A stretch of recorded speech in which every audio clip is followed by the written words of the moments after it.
Hi hello అందరికీ నమస్తే అండి. అందరు ఎలా ఉన్నారు? మీరు అందరు బాగుండాలని మనస్ఫూర్తిగా కోరుకుంటున్నాను. అలాగే ఈరోజు రెసిపీ వచ్చేసి కాజు పన్నీర్ మసాలా కర్రీ అండి. ఇది చాలా చాలా బాగుంటుంది. అది ఎలా తయారు చేయాలి వీడియోలో చూపిస్తాను చూడండి. ముందుగా కాజు పన్నీర్ అలా తయారు చేసుకోవడానికి ముందుగా స్టవ్ మీద అయితే కడాయి పెట్టేసుకొని అందులో 2 చిన్న టమాటాలు అయితే 2, ఒక ఆనియన్ అయితే 1 వేసాను. అలాగే జీడిపప్పు పలుకులు కొన్ని ఇవన్నీ వేసి ఉడికించుకోవాలి. ఒక 5 కానీ 6 కానీ ఇలా ఎండుమిర్చి వాటర్లో నానబెట్టి వేయాలి. ఇప్పుడు ఇవన్నీ కూడా మూత పెట్టి ఉడికించుకోవాలి. ఇవన్నీ ఇలా ఉడికించుకున్నాము కదా, ఈ ఉడికించుకున్నటువంటి ఇవన్నీ కూడా ఈ వాటర్ నుండి సపరేట్ చేసుకోవాలి. సపరేట్ చేసుకొని ఇవన్నీ చల్లారి పెట్టుకోవాలి. ఇవన్నీ చల్లారి పెట్టుకునే టైంలో మనం పన్నీర్ అవన్నీ కూడా తయారు చేసుకోవాలి. ఇవన్నీ తీయంగి ఇప్పుడు వాటర్ ఉన్నాయి కదా, ఈ వాటర్ని పడేయకుండా ఉంచేసుకోవాలంటే మనకి కర్రీలో పోసుకోవడానికి ఉపయోగపడతాయి. ఈ పన్నీర్ ప్యాకెట్ వచ్చేసి 200 గ్రామ్స్ అండి. ఇది తీసి సైడ్ మళ్ళీ తీయించేసుకోవాలి. చూడండి, ఇప్పుడు ఇదంతా కూడా చిన్న చిన్న పీసెస్గా కట్ చేసుకోవాలి. ఈ మందంలో అయితే కట్ చేసాను చూడండి. ఇవన్నీ కూడా ఇప్పుడు ఫ్రై చేసుకోవాలి.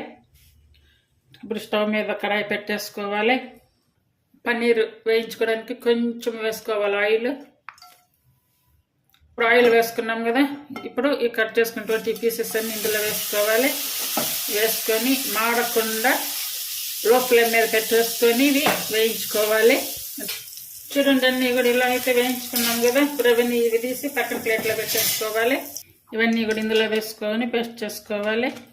ఒక 1/2 స్పూన్ వచ్చి ధనియా పౌడర్, అలాగే ఒక 1/2 స్పూన్ జీరా పౌడర్.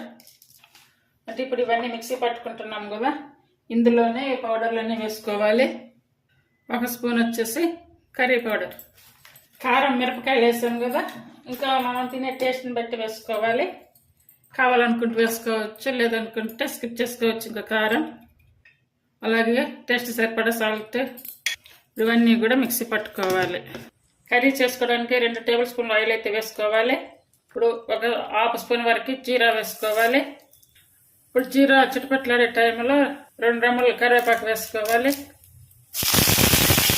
కరివేపాకు వేసుకున్నాం కదా, ఇప్పుడు ఈ మిక్సీ పట్టుకున్నటువంటి పేస్ట్ అంతా ఇందులో వేసుకోవాలి. ఇప్పుడు ఈ మిక్సీ పట్టుకున్నటువంటి జార్లో కొంచెం వాటర్ వేసుకొని తొలిపి పోసుకోవాలి. అలాగే ఉల్లిపాయలు టమాటాలు ఉడికించాం కదా, ఆ వాటర్ కూడా ఇందులో వేసుకోవాలి. ఇప్పుడు ఒక 1/2 స్పూన్ పసుపు వేసుకోవాలి. ఇప్పుడు 1 స్పూన్ వరకు బటర్ వేసుకొని అంతా కూడా బాగా కలుపుకొని అంతా ఉడికించుకోవాలి. అంటే కొంచెం కర్రీ దగ్గర పడే వరకు ఉడికించుకోవాలి. ఇప్పుడైతే ఫుల్ ఆన్ మీద పెట్టేసి ఉడికించుకోవాలి. అలాగే కొన్ని బఠానీ, అలాగే ఒక 1/2 స్పూన్ గరం మసాలా, అల్లం వెల్లుల్లి పేస్ట్ వేసినప్పుడు వీడియో ఆఫ్ అయ్యింది. ఇప్పుడు ఇలా కొంచెం దగ్గర పడింది కదా, ఇప్పుడు వేయించుకున్నటువంటి ఈ పన్నీర్ అన్నీ కూడా ఇందులో వేసుకోవాలి. అలాగే జీడిపప్పు పలకలు కొన్ని మనకు ఆల్రెడీ ఈ పన్నీర్ అవన్నీ ఫ్రై అయ్యాయి కాబట్టి కంప్లీట్గా మిడిల్ ఫ్లేమ్ మీద సిమ్ మీద కానీ పెట్టేసుకొని ఒక 5-6 నిమిషాలు ఉడికించుకోవాలి. ఒకసారి సాల్ట్ కూడా చెక్ చేసుకొని వేసుకోవాలి. అలాగే 1 స్పూన్ వరకు కసూరి మేతి. కర్రీ కూడా దగ్గర పడింది. ఇప్పుడు సన్నగా కట్ చేసుకున్నటువంటి పచ్చిమిర్చి వేసుకోవాలి. అలాగే సన్నగా కట్ చేసుకున్న కొత్తిమీర వేసుకోవాలి. ఇవన్నీ వేసుకున్నాం కదా, ఇప్పుడు అంతా కూడా ఒకసారి బాగా కలుపుకోవాలి. ఇప్పుడు ఫ్లేమ్ అయితే కంప్లీట్గా సిమ్ మీద పెట్టేసుకోవాలి. ఇప్పుడు మూత పెట్టుకొని ఒక 2 మినిట్స్ ఉంచుకోవాలి. చూడండి, ఇప్పుడు స్టవ్ ఆఫ్ వేసుకోవాలి. క్రీమీ అయితే వేసుకోవాలి, ఇది ఆప్షన్ అండి. ఉంటే వేసుకోవచ్చు, లేదంటే స్కిప్ చేసుకోవచ్చు.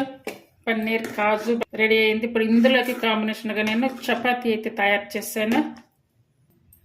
కాజు పన్నీర్ కర్రీ. మీకు ఈ రెసిపీ మీకు నచ్చినట్టయితే ప్లీజ్ లైక్ చేసి, షేర్ చేసి, సబ్స్క్రైబ్ చేయండి. హైప్ ఆప్షన్ ఉందండి, హైప్ ఆప్షన్ ఇచ్చి ఛానల్ సపోర్ట్ చేయండి.